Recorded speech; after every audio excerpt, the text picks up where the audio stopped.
Nothing in our world is typical right now. The June DMAR Market Trends Report was completed yesterday.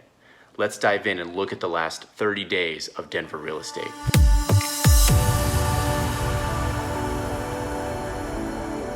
Thanks for tuning in.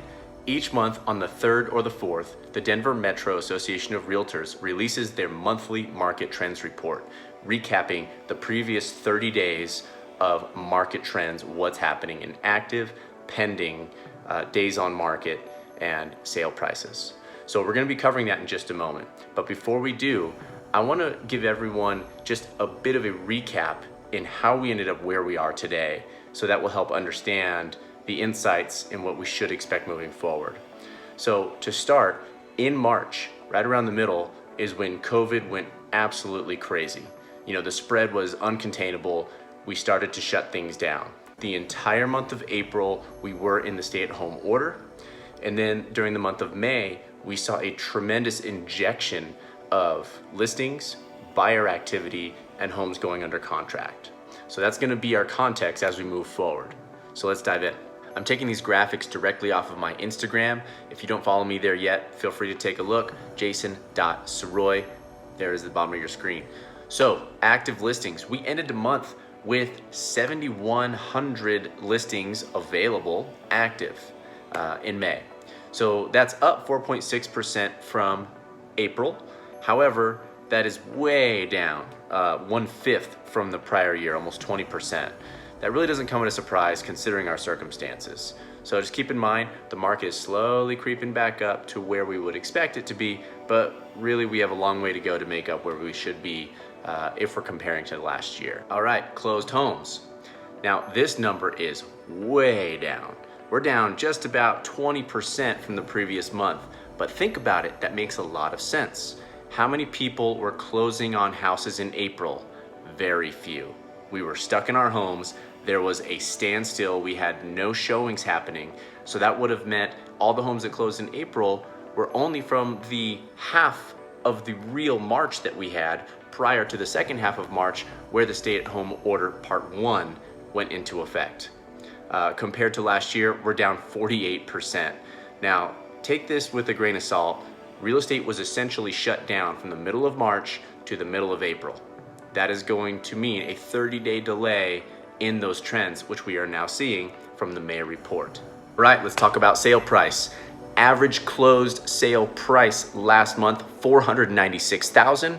If you've been following me for a little while, you know that I prefer to report on the median because it eliminates outliers on the low end and the high end to prevent that number from being skewed. Median sale price, $439,150. Now, that is barely down 0.19% from the previous month, but we are up 2.13% from the previous year.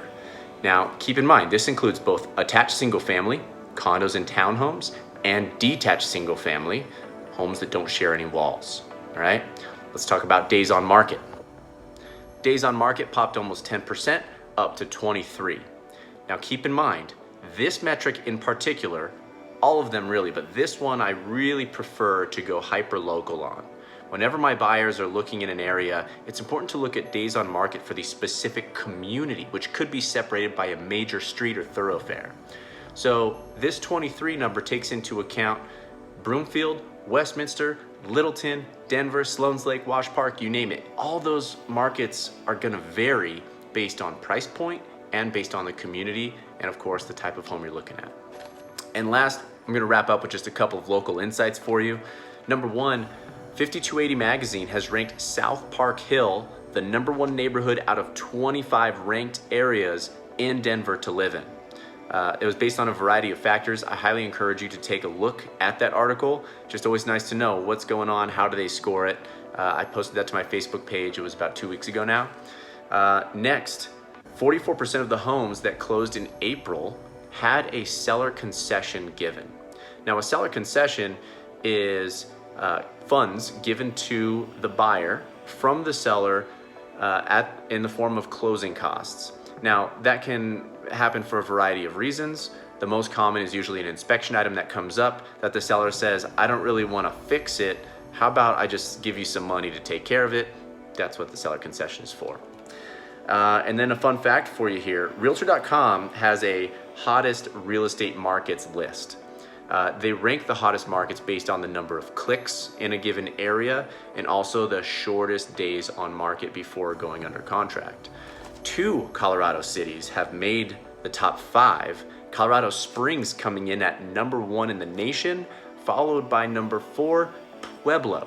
Congratulations to those Colorado cities south of Denver. That's it for this month. Thank you for tuning in. I will be back next week for the weekly market minute, the shorter form version of what's happening in small bite-sized pieces. This is the June 2020 market update released from DMAR yesterday, June 3rd. I look forward to helping you with your real estate needs moving forward. Take care.